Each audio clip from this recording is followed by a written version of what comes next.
Coming up on College Press Box, we try to make sense of the Texas shutout, look forward to Texas Tech, and discuss volleyball's first loss of the season. Stay with us, it's College Press Box.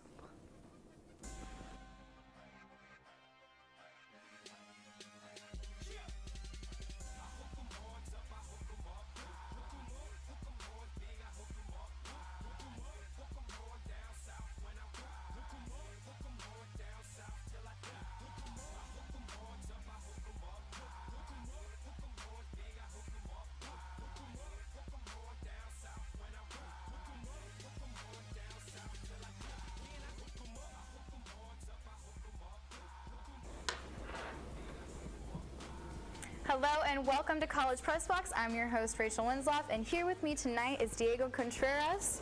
How are you doing tonight, Diego? I'm doing great, Rachel. Better than the Longhorns, but pretty good. Well, basically everybody's doing better than the Longhorns. So I take it you got a chance to catch the K-State game. What'd you think about that? I was kind of always under the impression that both teams had to score for it to actually be a game.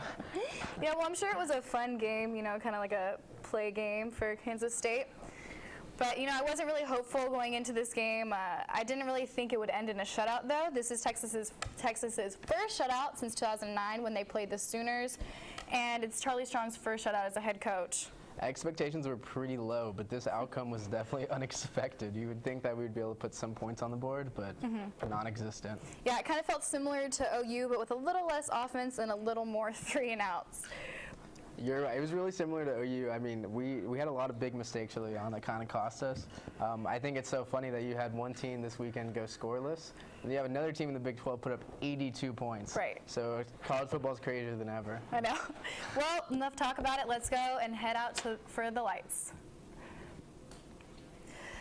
Texas traveling to K-State in an attempt to get their first Big 12 win on the road. Waters tries to run for the first down, but is hit hard by Jordan Hicks at the line of scrimmage. We'll see it again right here. He just kind of runs into a brick wall, goes down, no yards gain. Obviously frustrated, and he's going to get a little more frustrated here when he drops back for the pass, but is sacked by Texas's Caleb Blewett at the goal line. Almost a safety, but lucky for Kansas State, it wasn't. But don't worry, he's going to make up for it all here with a long pass to Tyler Lockett all the way down the field, caught right into the red zone. He gets knocked down right before the goal, but it doesn't really matter because on the next play, they're going to make up for it when Waters hands it off to DeMarcus Robinson, who scores a touchdown. Way too easy. K-State goes up 13-0. Here, Texas tries to run a reverse, but Deontay Foreman mishandles the pitch to Jackson Shipley. Texas fumbles, and you can see there's just no one there. Kansas State has prime opportunity to just fall on it, recover it. Charlie Strong obviously upset. Now, Charles Jones rushes for the score, leading to Texas falling to K-State 23-0. So now we've relived the game in all of its glory. Let's turn to our own Jeff Barker, our football analyst who's here this evening. Jeff, what's your take on this game? Hey guys, how's it going? Thanks for having me in the studio. First takes on this game, or first takeaway from this game, obviously, not an ideal performance for Texas. You'd like to get some sort of points on the board. I think the biggest thing here is, with this offense, we see them take a step forward, and then it looks like almost every single time they immediately take another step back. Defense looked solid again. Held Jake Waters to only 224 yards through the air. He was a little bit banged up though. Limited him on the ground as well. Texas was in this game throughout. They had their chances. Just way too many missed opportunities. I think the big thing, you look at Swoops here too, and when he gets confused out there, he really shows it. Right. Honestly, it just shows it to everyone, and I think Kansas State really took advantage of that. So going forward, what do you think, because there's obviously a lot to fix with the offense, what do you think is their best way to go ahead and fix this offense? Offensively, first and foremost, you got to limit turnovers and limit penalties. Had 7 penalties in that game. Way too many, and all the penalties and obviously the turnover on the reverse were very untimely. Just too many times where Tyrone Swoops had, like a 3rd and 15 to deal with. Way too many 3rd and longs for this Texas offense. Second, I think they got to get back to running the ball. I mean, Jonathan Gray had 10 carries for 24 yards. I mean, that's not going to cut it. And I'm wondering why Malcolm Brown only got 6 carries in this game and Deontay Foreman got 3 carries. I did like what I saw from the true freshman Deontay Foreman, but Malcolm Brown's been your best runner all year. You got to get him more involved. And then that one kind of going into my third one for the Texas offense. Really got to sustain drives. I mean, less than 200 yards of total offense in that game, 4 of 13 on third down conversions, and got outpossessed by 19 minutes, guys. That's not going to get it done, especially when you're asking a lot from your defense. Yeah. So with all of that said, Jeff, what do you want to see from this team going forward? I mean, there's really 2 main things that I want to see from this team. I want to see them show some fire, show some passion out there. Go out and prove some people wrong. They keep talking about, everyone's given up on them, but they really need to give the fans something to be encouraged about, something to believe in. And right now, we don't have it. That game against Kansas State on Saturday, they looked uninspired out there. I didn't see anything from them. I didn't see any fight. Out of Tyrone Swoops, I want to see him get up, and I want to see him be a vocal leader. I know that's not necessarily his style, but that's what this team really needs from him right now. And, I mean, that's what I want to see, guys. I want to see them go out there, maybe get some of these true freshmen in there. These are going to be guys that once some of the seniors leave next year, these are going to be guys that are going to really have to contribute for Texas early on. They're going to have a huge recruiting class coming in. But I think this freshman class right now, need to get them developed on the field. I don't think a bowl game is really an attainable goal for Texas right now. So go out there, like I said, guys, show some passion, give the fans something to be excited about. And you were just talking about how they need to show passion. Just before we started the show, I was reading an article from today's press conference with Charlie Strong, and Quandre Diggs, they were interviewing him, and he actually said, "I don't even want to be here right now. They just made me come." So I guess, yeah, passion's definitely one of the things they need to work on. Not a quote you want to hear from one of your leaders on the team. Right. Yeah, he says he puts on a positive face around the guys, but definitely was not too happy to be being asked those questions today. But we're going to say goodbye to Jeff for now, but don't worry, he'll be back later on in the show. Coming up, we'll take a break from football to catch up with the volleyball team and take a look at how soccer and softball is faring. Stay with us, it's College Press Box.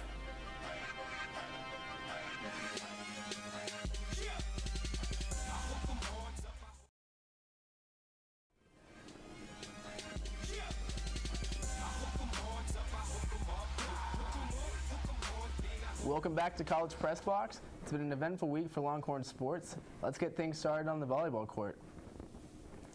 Texas volleyball took on TCU and walked away with a clean sweep. Not only was the Longhorns' 8th 3-0 win this season, the victory set a new program record for most consecutive home match wins with 34 straight. Caden Kinnard was at the game Wednesday night and has some more. The Longhorns took on TCU Wednesday night at Gregory Gym. Coming into the match, the Longhorns were riding a 33-game winning streak on their home floor.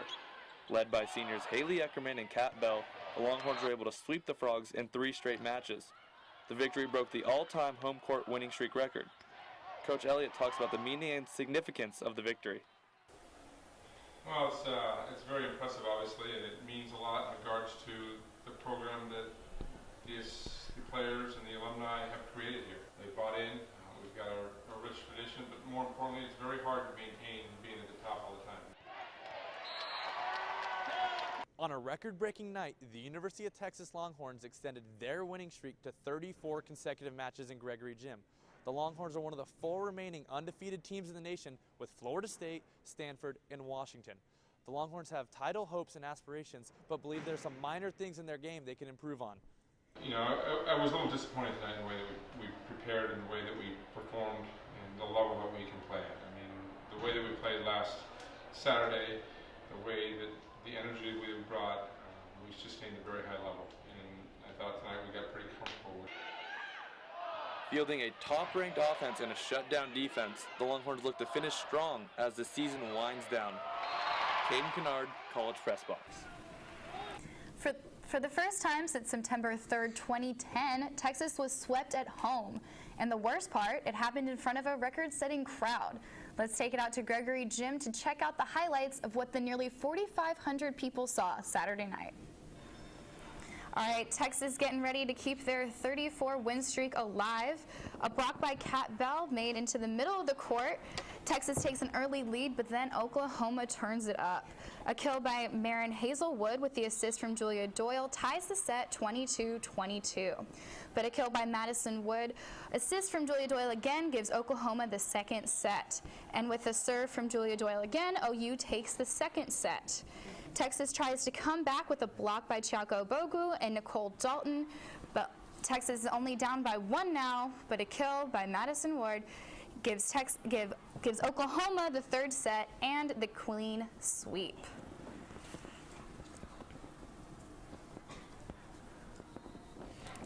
Our own Julian Owens was at Gregory Gym and caught up with the Longhorn volleyball players after the game. A stress level for us. It carried over to all parts of our game, and we were never able to get the composure that we needed, and we were on our heels from that point on and trying to kind of fight through it. And at the end of the game, we couldn't win the deuce games, and credit to where it's due. Oklahoma played well and made the plays. At the end of the day, if you're in the right mindset, you're ready for a battle. And I think what happened was we were ready to play, but we weren't ready to get hit in the mouth by ourselves, and we weren't able to get ourselves comfortable after that. And as a result, we still hit better than them. We had a lot more. And it was just announced tonight that in this evening's matchup against the Chinese club team, Haley Eckerman, Kat Bell, Chiako Bogu, Kat McCoy, and Chloe Collins are suspended for a violation of team rules. I guess Jared Elliott took a page out of Charlie Strong's book. Well, it's been a low week for Texas football and volleyball, but the Longhorns soccer team won both games this week, bringing some redemption back to the 40 acres. Just 45 seconds into their first game against Oklahoma, freshman Morgan Murphy scored a goal, and it was the only goal Texas needed. The Longhorns defeated the Sooners 1-0. 2 days later on Sunday, Texas added another win to its record as it took down Baylor 2-1. Junior Lindsey Mayer kicked in the first goal, but the true drama came when sophomore Julia Deitch scored the game-winning goal in the last 30 seconds of the game. Texas will look to extend its win streak on Friday when they take on Oklahoma State. The Longhorn softball team took the mound against Galveston College in their third fall exhibition game. The Longhorns trailed 2-3 at the bottom of the fourth inning before Tierra Davis hit to tie up the game, and Davis's spark ignited the Longhorns, and they opened it up, taking a commanding 8-3 lead in the fifth inning and closing out Galveston in impressive fashion. With that win, Texas remains undefeated in fall action. This weekend, Texas flew out to Michigan for a quad meet against Michigan, Indiana, and Louisville. Texas was favored coming into the meet with its only true threat coming from Michigan, the team who placed fourth just behind the Longhorns' second-place finish in last year's NCAA championship meet. There were many record-setting performances. Sophomore Will Lincoln earned the nation's top time to date in the 200 breaststroke. Sophomore Jack Conger posted the second fastest time in the country this season in the 200 breaststroke, and freshman Jonathan Roberts earned the nation's top mark in the 500 freestyle. As expected, the Longhorns comfortably defeated the Hoosiers and Cardinals, but it came down to the final event to determine who will come out on top, Michigan or Texas. Michigan held the lead, but divers Mark Anderson and Will Chandler kicked up a rally in the 300-meter event that narrowed Texas's deficit. But Texas couldn't catch up and was narrowly defeated by Michigan 183-170. Coming up, we're talking Big 12 football, and stay tuned to hear what our analyst Jeff Barker thinks are the keys to winning this weekend's game against Texas State.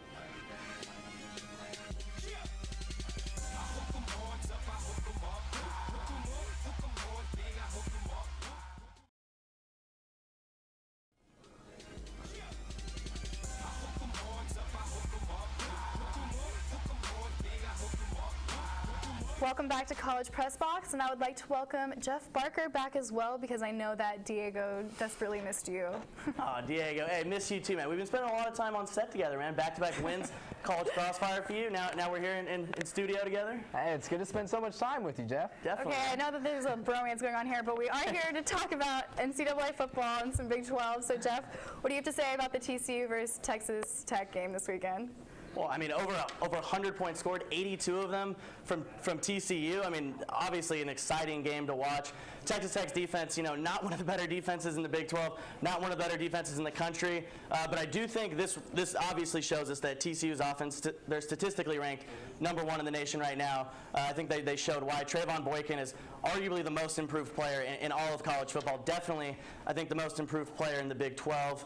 I think this offense is going to keep rolling. These are two teams that Texas is going to face off with before the end of the season. TCU on Thanksgiving, and then Texas Tech this weekend. This is definitely an exciting game to watch. Where do you see this TCU team finishing in the Big 12? That was kind of a statement win, looked like.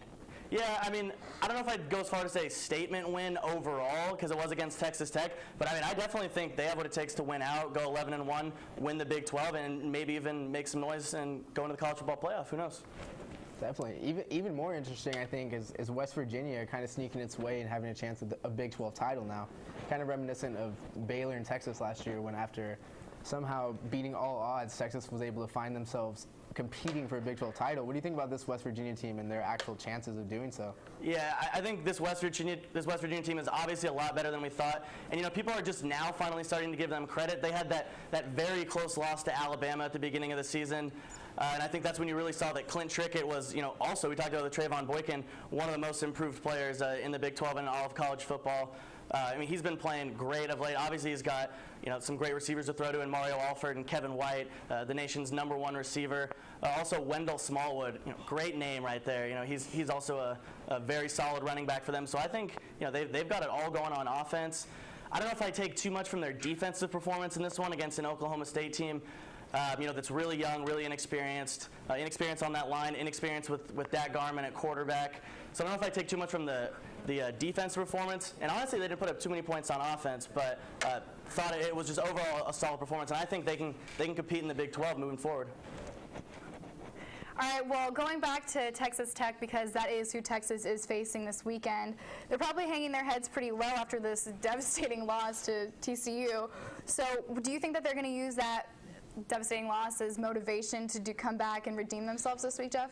I don't know. This is kind of business as usual for Texas Tech. They're always in shootouts with teams, even though this one was obviously a lot more one-sided. But, obviously when you give up 82 points as a defense, you're going to want to come out and you're going to want to make a statement. And luckily for Texas Tech, they've got a pretty good chance to make that statement with a struggling Texas offense that obviously couldn't even score a point against Kansas State last week, coming into town in Lubbock in their house.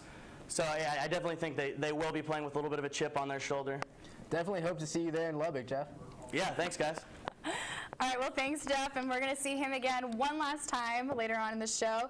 But coming up, we'll take you into the Sblendorio Suite and look at what's coming up next this week in Longhorn sports. Stay with us.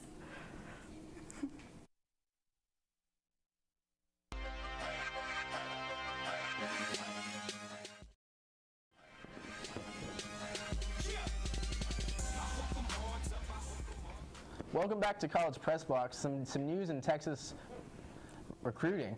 After a setback versus the Wildcats of Manhattan, the Horns had yet again a bit of bad news on the recruiting world as four-star athlete J.W. Ketchum out of Houston Lamar decided to commit to the Baylor Bears. The four-star athlete had Texas listed in his top 3 during the early summer months, but decided to go a different route due to his relationship with Baylor head coach Art Briles. It wasn't all bad for the Horns this weekend. 3-star linebacker Cameron Townsend out of Richpoint High, Missouri City, Texas, committed to the Longhorns. The 6'1", 206-pounder is the number 62 ranked prospect in the state of Texas, and he looks to add athleticism and speed to the Longhorn defense. And this week we have a special new segment on the show for you where Peter Sblendorio and Jeff Barker go into the Sblendorio Suite and discuss whether or not Texas has any chance of becoming bowl eligible. Good evening, everybody, and welcome inside the Sblendorio Suite. Congratulations on getting in. It's VIP access only. I'm Peter Sblendorio, joined here with Jeff Barker. Jeff, how you doing today? Doing excellent, Pete. Glad to be the first VIP member. Yeah. Really love what you do at the place. Thanks so much. Yeah, we're glad to have you. So the question on tap today is, can Texas still get to a bowl game? Now, after the 23-0 loss against Kansas State, they have 4 games left. They have to win 3 of them. Jeff, will Texas be bowl eligible this year? Yeah, I think this is an easy one, and I think Texas will not be bowl eligible. I'm going to put them at 4-8 right now. I'll tell you why. I think the offense is just totally inept right now. They're a little too inconsistent. You know, one game putting up 48 against Iowa State, the next game getting shut out at Kansas State on the road.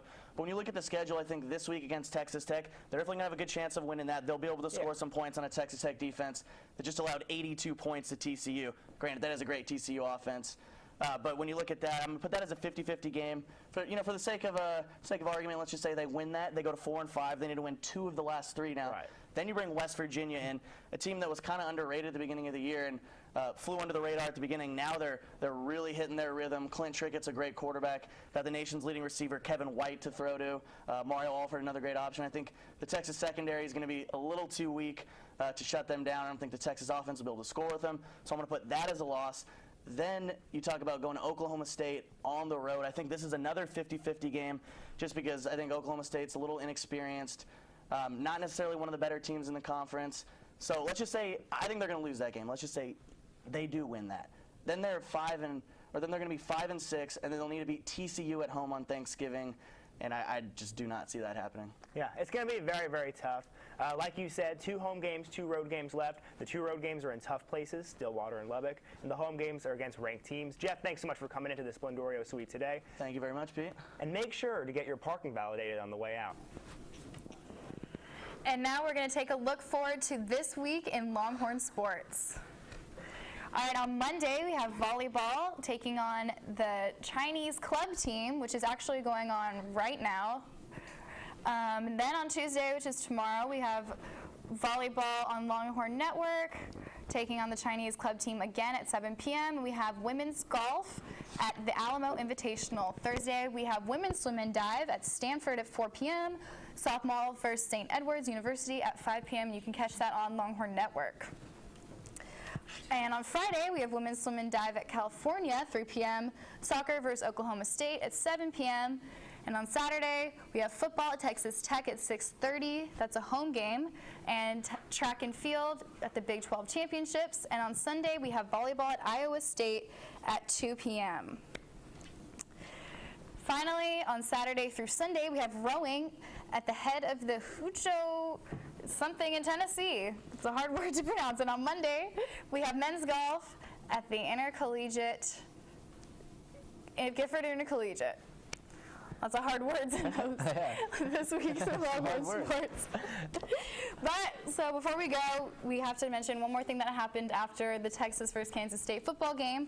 And apparently after the game, one of the reporters or somebody went up to the head coach and they were like, so how do you keep your team from getting so many penalties? And he's like, well, if they get penalties, we shoot them. And so Charlie Strong definitely needs some help learning how to prevent penalties, but I'm not so sure that this is the best way to go for him, because if he adopted this mentality, we'd be out of Longhorn players, by the end of the next game. I guess there's plenty of artillery in the state of Texas. So that is true. He needs to change his ways. Gosh. But we already talked a little bit about Texas Tech, and hopefully Charlie Strong won't adapt into shooting his players, so we actually have someone to play that game for us. And we talked about what we thought would happen this weekend. But a few websites are naming Texas as like a huge underdog, even by 24 points to Texas Tech, who just got blown out by TCU, But who do you have winning? I think firstly it's pretty absurd that a team that gave up 82 points is favored by 24. I don't know who's making these predictions, but I think historically if you watch Texas and Texas Tech play in Lubbock, it's always been a shootout. It's a high-scoring game. I think it's going to be close, and I think this is going to be a signature win for the Texas Longhorns. I think you're going to see them go into Lubbock. They're finally going to get that signature win that they've been wanting under the Charlie Strong era, and something to look forward to for the fans. It's going to be a good change of pace, I think. Hopefully they do win and they ease, Quandre Diggs' frustration there. Maybe he'll actually want to go to the press conference next week. But that's all the time we have for today. Thank you for joining us, and come see us again next week on College Press Box, and catch us Wednesday nights at 9:30 on College Crossfire. Be sure to follow us on Twitter at College Press Box and at College Xfire. That's the letter X. Thank you, and we'll see you next week.